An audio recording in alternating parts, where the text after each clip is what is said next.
I was brought up in a Muslim family, and I used to go to mosque. I used to pray in Islam.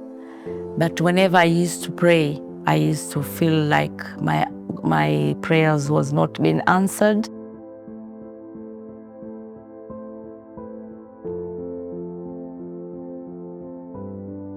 So I stopped going to mosque.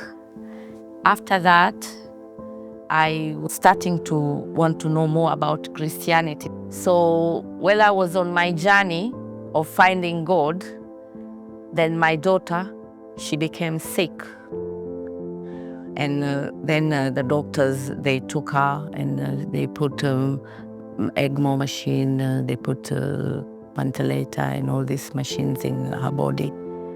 Every time I used to go and see my daughter, I used to feel like she's suffering.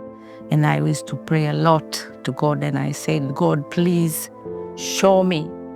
If you're there, you're real, and I want you to come and help me for my daughter.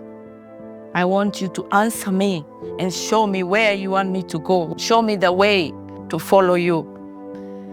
I was sleeping one day, and then when I was sleeping, the voice was coming to me saying, wake up, go to church. And I say, church? I don't go to church, I don't go to mosque, I don't go anywhere. I just pray at home myself. So I say, maybe this voice is maybe from God.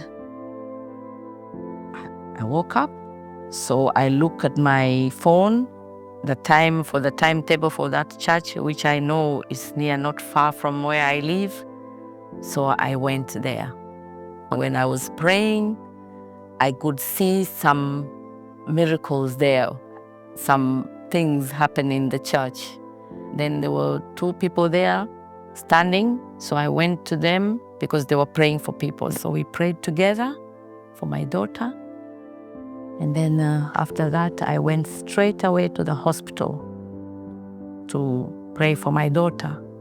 And I said to her, I went to the church, I prayed, I hope that God is going to answer me and everything. After that, I went home. Then after that 4 hours, the doctor called me. They say, we want you to come. I say, what is happening? Is something serious? They said, no.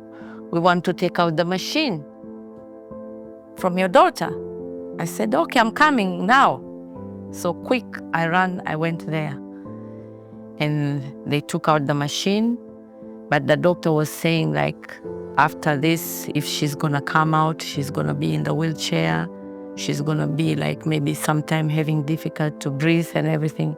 But I rebuke in Jesus' name that my daughter will never sit in the wheelchair, and she's gonna breathe in her own way, by God's will. And from that time, I am a follower of Jesus. And I praise him and I love him. Jesus is the one who saved my daughter.